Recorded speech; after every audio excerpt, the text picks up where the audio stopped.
Good afternoon, everyone. I'm so glad to have you here with me today. We're doing it a little bit differently today. My technology is a bit different, but here we are. I'm glad you could be here. So, last time we were talking about Prince Dolar, who took the magic traveling cloak, and he saw a black line of birds in the air from a long distance up. And then he kept going up further and further. He wanted to be like with the birds out of his tower.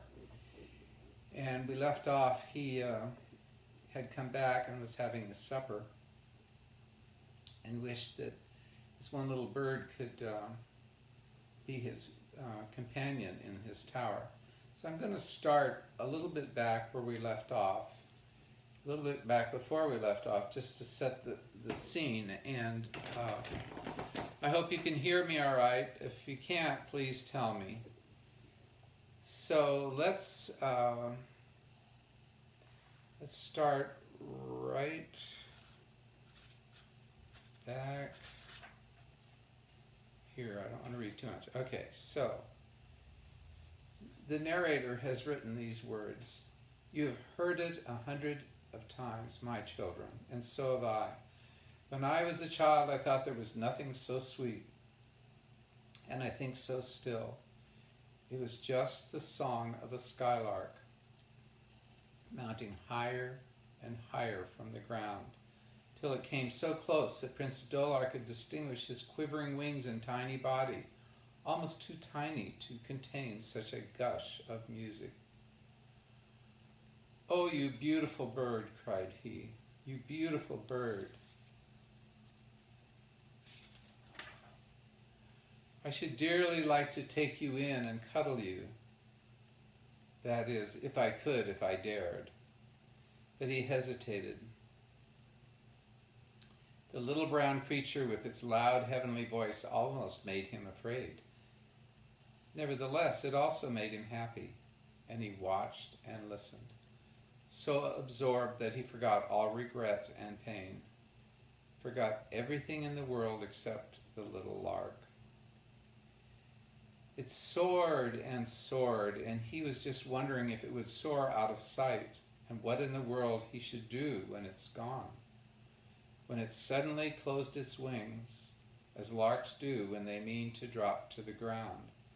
But instead of dropping to the ground, it dropped right into the little boy's breast. What felicity if it would only stay, a tiny soft thing to fondle and kiss and to sing to him all day long, and be his playfellow and companion, tame and tender, while to the rest of the world it was a wild bird of the air. What a pride, what a delight to have something that nobody else had, something all his own. And as the traveling cloak traveled on, he little heeded where, and the lark still stayed nestled down in his bosom, hopped from his hand to his shoulder, and kissed him with its dainty beak as if it loved him. Prince Dolar forgot all his grief and was entirely happy. But when he got in sight of the Hopeless Tower, a painful thought struck him. "My pretty bird, what am I to do with you? If I take you into my room and shut you up there, you, a wild skylark of the air, what will become of you? I am used to this, but you are not. You will be so miserable. And suppose my nurse should find you, she can't bear the sight of singing. Oh dear. Besides,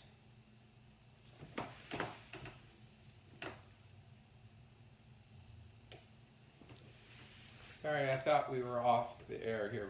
We're still here, so let's go back. She won't bear the sound of singing. Besides, I remember her once telling me that the nicest thing she ever ate in her life was lark pie. Oh dear. The little boy shivered all over at the thought. and though the merry lark immediately broke into the loudest carol, as if saying derisively that he defied anybody to eat him, Prince Dolar, it made Prince Dolar very uneasy. In another minute he made up his mind. "No, my bird, nothing so dreadful shall happen to you if I can help it. I would rather do without you altogether. Yes, I'll try. Fly away, my darling, my beautiful. Goodbye, my merry, merry bird." Opening his two caressing hands, in which, as if for protection, he had folded it, he let the lark go. It lingered a minute, perching on the rim of the cloak, and then looked at him with the eyes of almost human tenderness. Then away it flew, far up into the blue sky. After all, it was only a bird. But sometime after, when Prince Dolar had eaten his supper, somewhat drearily, except for the thought that he could not possibly sup off lark pie now, and gone quietly to bed, the old familiar little bed, where he was accustomed to sleep, or lie awake contentedly thinking, suddenly heard outside the window a little faint carol, faint but cheerful, cheerful, even though it was the middle of the night. The dear little lark, it had not flown away after all, and it was truly the most extraordinary bird. For unlike ordinary larks, it kept hovering about the tower in the silence and the darkness of the night, outside the window or over the roof. Whenever he listened for it, for a moment he heard it singing still. He went to sleep as happy as a king. Now we start chapter 7. Happy as a king. How far kings are happy, I cannot say. No more than could Prince Dolar, though he had once been a king himself. But he remembered nothing about it, and there was nobody to tell him except his nurse, who had not been forbidden under pain of death to let him know anything about his dead parents or the king, his uncle, or indeed any part of his own history. Sometimes he speculated about himself, whether he had a father and mother as other little boys had, what they had been like, why he had never seen them.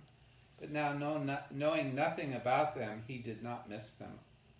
Only once or twice, reading pretty stories about little children and their mothers who helped them when they were in difficulty and comforting them when they were sick, he, feeling ill, dull, and lonely, wondered what had become of his mother and why she never came to see him. Then, in his history lessons, of course, he read about kings and princes and the governments of different countries and the events that happened there. And though he but faintly took in all of this, still he did take it in a little and worried his young brain about it and perplexed his nurse with questions to which he returned sharp and mysterious answers which only set him thinking the more. He had plenty of time for thinking. After his last journey in the traveling cloak, the journey which had given him so much pain, his desire to see the world had somehow faded away.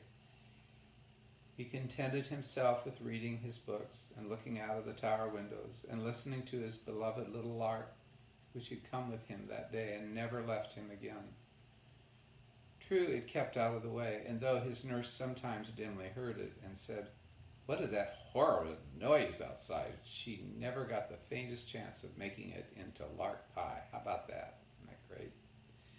Prince Dolar had his pet all to himself, and though he seldom saw it, he knew it was near him, and he caught continually, at odd hours of the day and even in the night, fragments of its delicious song. All during the winter, so far as there ever was any difference between summer and winter in Hopeless Tower, the little bird cheered and amused him. He scarcely needed anything more, not even his traveling cloak, which lay bundled up unnoticed in the corner, tied up in its innumerable knots. Nor did his godmother come near him. It seemed as if she had given these treasures and left him alone, to use them or lose them, apply them or misapply them according to his own choice. That is all we can do with children when they grow up, when they grow into big children, old enough to distinguish between right and wrong and too old to be forced to do either. Prince Dolor was now quite a big boy, not tall, alas. He never could be that, with his poor little shrunken legs, which were of no use, only an encumbrance. But he was stout and strong, with great sturdy shoulders and muscular arms, upon which he could swing himself about almost like a monkey, as if in compensation for his useless lower limbs, nature had given to these extra strength and activity. His face, too, was very handsome, thinner, firmer, more manly, but still the sweet face of his childhood, his mother's own face. How his mother would have liked to look at him. Perhaps she did. Who knows? The boy was not a stupid boy either. He could learn almost anything he chose, and he did choose, which was more than half the battle. He never gave up his lessons till he had learned them all, never thought it a punishment that he had to work at them, and they cost him a deal of trouble sometimes, but thought men work, and it must be so grand to be a man, a prince too, and I fancy princes work harder than anybody except kings. The princes I read about generally turn into kings. I wondered, the boy was always wondering, "Nurse," and one day he startled her with a sudden question. "Tell me, shall I ever be a king?" The woman stood perplexed beyond expression. So long a time had passed by since her crime, if it were a crime, and her sentence, that she now seldom thought of either. Even her punishment, to be shut up for life in the hopeless tower, she had gradually got used to. Used only to the little lame prince, her charge, whom at first she had hated, though she carefully did everything to keep him alive, since upon him her own life hung. But latterly she had ceased to hate him, and in a sort of way almost loved him, at least enough to be sorry for him, an innocent child, imprisoned here till he grew into an old man and became a dull, worn-out creature like herself. Sometimes watching him, she felt sorry for him, that even for herself, and then seeing she looked a little less miserable and ugly woman, he did not shrink from her as usual. He did not now. "Nurse, dear nurse," said he, "I don't mean to vex you, but tell me, what is a king? Shall I ever be one?" When she began to think less of herself and more of the child, the woman's courage increased. The idea came to her, what harm would it be, even if he did know his own history? Perhaps he ought to know it, for there had been various ups and downs, usurpations, revolutions, and restorations in no man's land, as in most other countries. Something might happen, who could tell? Changes might occur. Possibly a crown would even yet be set upon those pretty fair curls, which she began to think prettier than ever when she saw the imaginary coronet upon them. She sat down, considering whether her oath never to say a word to Prince Dolor about himself would be broken if she were to take a pencil and write what was to be told. A mere quibble, a mean, miserable quibble. But then she was a miserable woman, more to be pitied than scorned. After long doubt and with great trepidation, she put her finger to her lips, and taking the prince's slate with the sponge tied to it, ready to rub out the writing in a minute, she wrote, "You are a king." Prince Dolor started. His face grew pale and then flushed all over. His eyes glistened. He held himself erect. Lame as he was, anybody could see he was born to be a king. "Hush," said his nurse, as he was beginning to speak, and then terribly frightened all the while. People who have done wrong always are frightened. She wrote down in a few hurried sentences his history. how his parents had died, his uncle had usurped his throne, and sent him to end his days in this lonely tower. I too, added she, bursting into tears, unless indeed you could get out into the world and fight your rights like a man, and fight for me also, my prince, that I may not die in this desolate place. Poor old nurse, said the boy compassionately, for somehow, boy as he was, when he heard he was born to be king, he felt like a man, like a king, who could afford to be tender because he was strong. He scarcely slept that night, and even though he heard his little lark singing in the sunrise, he barely listened to it. Things more serious and important had taken possession of his mind. Suppose, thought he, I were to do as she says and go out into the world, no matter how it hurts me, the world of people, active people, as active as that boy I saw. They might only laugh at me, poor helpless creature that I am, but still I might show them I could do something. At any rate, I might go and see if there were anything for me to do. Godmother, help me.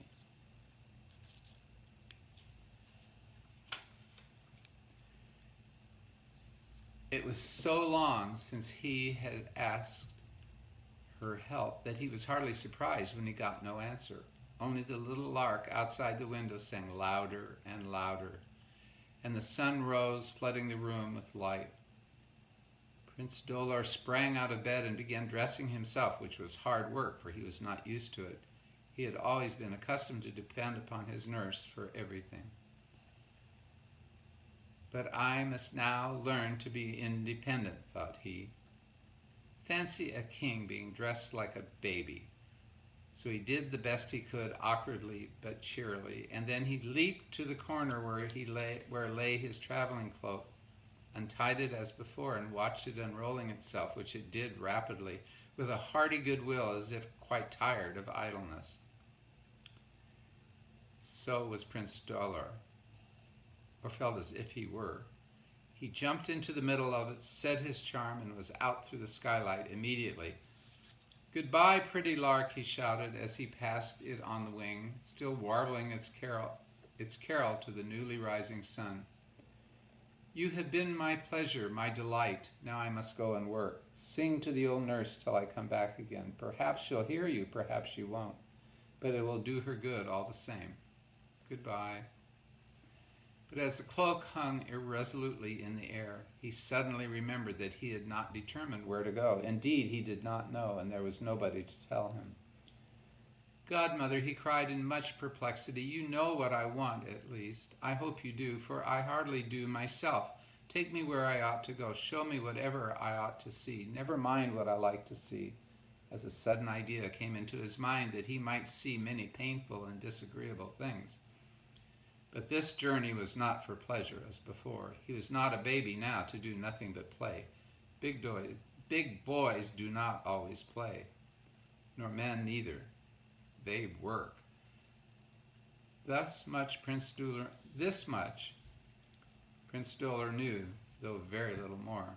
And as the cloak started out, traveling faster than he had ever known it to do, through skyland and cloudland, over freezing mountaintops and desolate stretches of forest, and smiling cultivated plains and great lakes that seemed to him almost as shoreless as the sea, he was often rather frightened. But he crouched down, silent and quiet, what was the use of making a fuss, and wrapping himself up in his bearskin, waited for what was to happen. After some time he heard a murmur in the distance, increasing more and more until it grew like the hum of a gigantic hive of bees. And stretching his chin over the rim of his cloak, Prince Dolor saw far, far below him, yet with his gold spectacles and silver ears on, he could distinctly hear and see. What? Hello, Punky. Are you... I have a cat here named Punky, looking up at me like this and singing and meowing like the lark. All right, what did he see? Sorry. Most of us have some time or other visited a great metropolis, have wandered through its network of streets, lost ourselves in its crowds of people, looked up at its tall rows of houses, its grand public buildings, churches, and squares.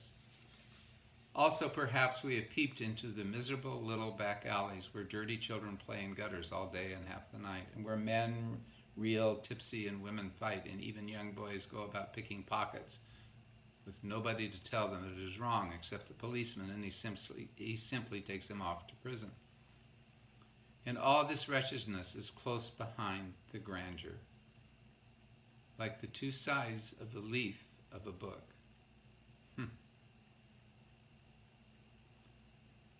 An awful sight is a large city, seen anyhow from anywhere. But suppose you were to see it from the upper air, where with your eyes and your ears open you could take in everything at once. What would it look like? How would you feel about it? I hardly know myself. Do you? Prince Dolor had need to be a king, that is, a boy with a kingly nature, to be able to stand such a sight without being utterly overcome. But he was very much bewildered as a blind person who's suddenly made to see. He gazed down on the city below him and then put his hands over his eyes. I can't bear to look at it. It is so beautiful and so dreadful. And I don't understand it, not one bit. There is nobody to tell me about it. I wish I had somebody to speak to. Do you? Then pray speak to me. I was always considered good at conversation. The voice that squeaked out this reply was an excellent imitation of a human one, though it came only from a bird. No lark this time, however, but a great black and white creature that flew into the cloak and began walking round and round on the edge of it with a dignified stride, one foot before the other, like an unfeathered biped you could name. I haven't the honor of your acquaintance, sir, said the boy politely. Ma'am, if you please, I am a mother bird and my name is Mag, and I shall be happy to tell you everything you want to know, for I know a great deal and I enjoy talking. My family is of great antiquity. We have built in this palace for hundreds, that is to say dozens of years. I am intimately acquainted with the king, the queen, the little princes and princesses, also the maids of honor and all the inhabitants of the city. I talk a good deal, but I always talk sense, and I dare say I should be exceedingly useful to a poor little ignorant boy like you. I am a prince, said the other gently. All right, the bird replied. I am a magpie. You will find me a most respectable bird. I have no doubt of it, was the polite answer, though he thought in his own mind that Mag must have a very good opinion of herself. But she was a lady and a stranger, and so of course he was civil to her. She settled herself at his elbow and began to chatter away, pointing out with one skinny claw while she balanced herself on the other every object of interest, evidently believing, as no doubt all its inhabitants did, that there was no capital in the world like the great metropolis of no man's land. Sounds a little bit like Gotham, doesn't it? I have not seen it, and therefore I cannot describe it, so we will just take it upon trust and suppose it to be, like every other fine city, the finest city that was ever built. Mag said so, and of course she knew. Nevertheless, there were a few things in it which surprised Prince Dolor, and as he had said, he could not understand them at all. One half the people seemed so happy and busy, hurrying up and down the full streets or driving lazily along the parks in their grand carriages, while the other half was so wretched and miserable. Can't the world be made a little more level? I would try to do it if I were the king. But you're not the king, only a little goose of a boy, returned the magpie loftily, and I'm here not to explain things, only to show them. Shall I show you the royal palace? It was a very magnificent palace. It had terraces and gardens, battlements and towers. It extended over acres of ground and had had in it rooms enough to accommodate half the city. Its windows looked in all directions, but none of them had any particular view except a small one, high up toward the roof, which looked on to the beautiful mountains. But since the queen died there, it had been closed, boarded up, indeed, the magpie said. It was so little and inconvenient that nobody cared to live in it. Perhaps the lower apartments, which had no view, were magnificent, worthy of being inhabited by His Majesty the King. I should like to see the king, said Prince Stolar. But what followed was so important that I must take another chapter to tell it in. So we will tell the rest of the next part of the story, chapter 8, tomorrow at 4. I have a couple of things I want to show you, and I'm not done. I have to walk over and get something and come right, whoops, I have it right here. And then I'm going to go get one more thing, and I'll be right back and tell you another story.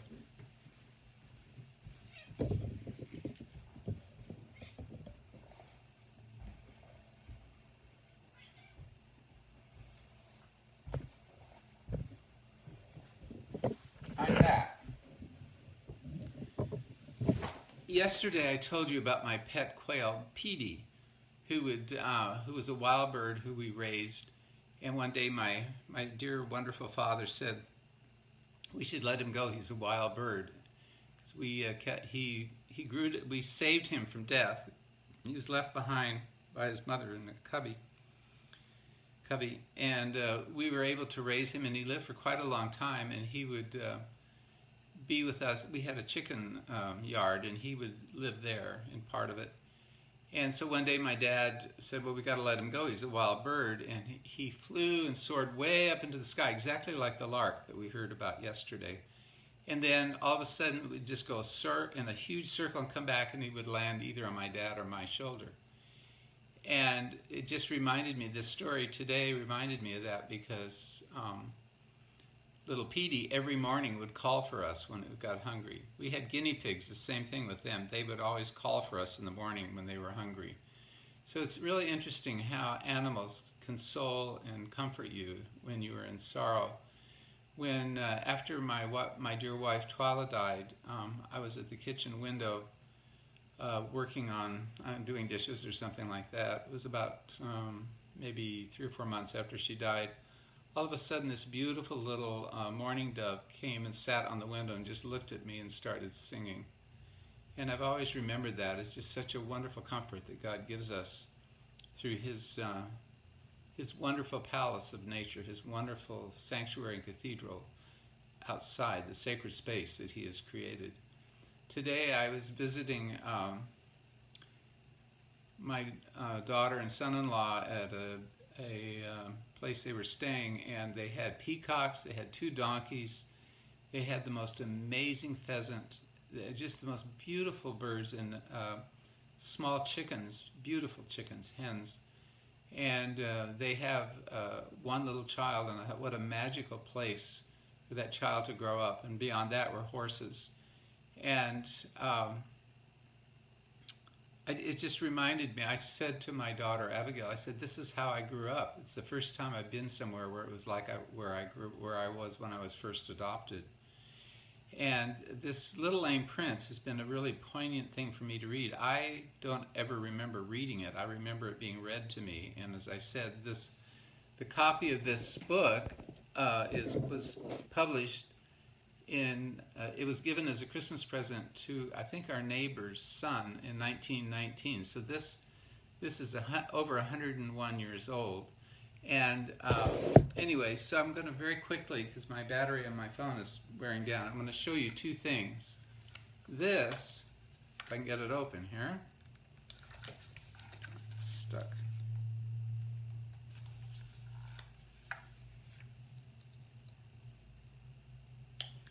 Well, I'll show it to you tomorrow. I'll just show you the outside of it today. It says Plumiere on it. This is the most amazing case. I found it in Paris, and this slides back, And in it is a little drawer that slides out, and there are pens and chalk for sketching and for writing. It's a really early 19th century pencil box. I'd say it's probably about as old as the story, which was started in 1877. I'll show you that again tomorrow, and I may show it tonight when we do our fireside reading. Remember, we're going to do another C.S. Lewis episode. I want to show you something that my daughter just did for me today. It's a piece of French linen, and she wanted to write something meaningful to me. And this story of the Little Lame Prince and the tower is very much like I started out my life, for I was put away at birth in an orphanage and was born in a mental hospital, and my dear mother was not allowed to see me, and I was taken away. This at the bottom of this, my daughter wanted to do something to comfort me, because I've been exploring all that, and this the Little Lame Prince has actually triggered a lot of memories for me about the first 2 years of my life, where I was never touched or talked to, and was only had diapers changed and a bottle.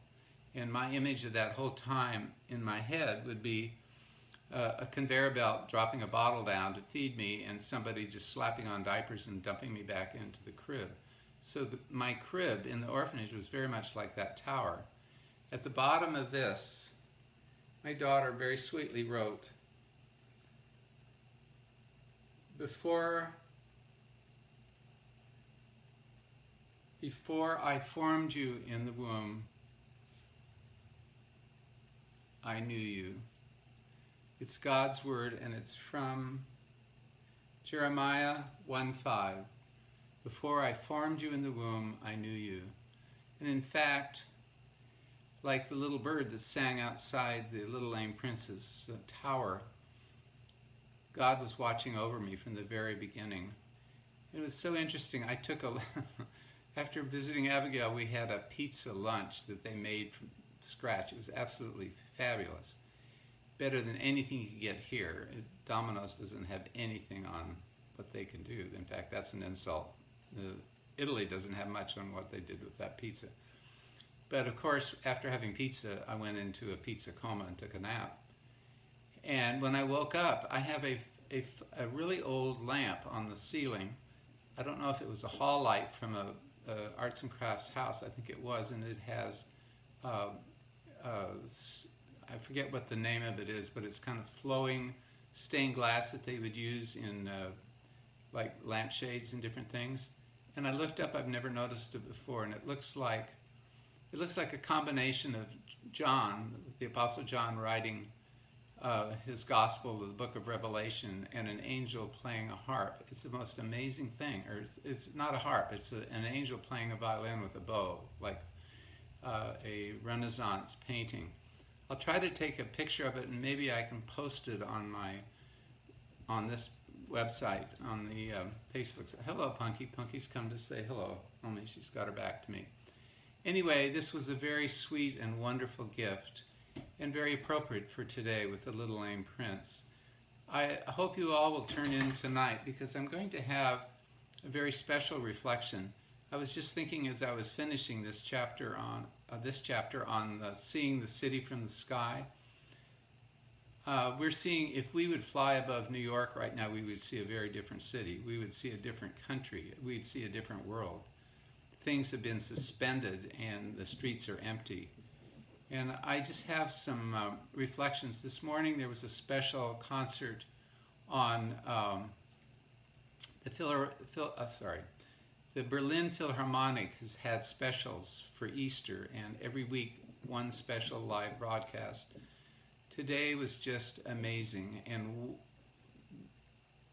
the things that God revealed to me through music I had never seen before, and I'm going to talk about it tonight because it's very relevant, because all of their music tied to the fact that they also are suffering from the coronavirus isolation. So I hope you'll come back and see me tonight. I'm glad to share that with you, and by then I'll open my pencil box and show it to you. But if not, I'll see you tomorrow, and I'll open it, and we'll do another chapter. Thank you all so much for joining me, and I love you all, and hope that someday soon we can all see each other. In closing, there's something I would highly recommend if you can do it. There's a little small church that my daughter Abigail and Nathan have started to attend in Baltimore called Light Street Presbyterian Church. You can look them up on Facebook Live, or you can look them up on the Facebook page. They have a Facebook page. And today's sermon was just amazing. And also, what they're doing for the city of Baltimore is just really outstanding in supporting restaurants and feeding people in need and reaching out to their community, and how it's snowballed and how it's been multiplied. Just a small hand of people with very limited resources. It's really amazing. Puts all the rest of us to shame. So with that, I'm going to say goodbye, and I love you all, and I will see you tonight and tomorrow at 4. God bless.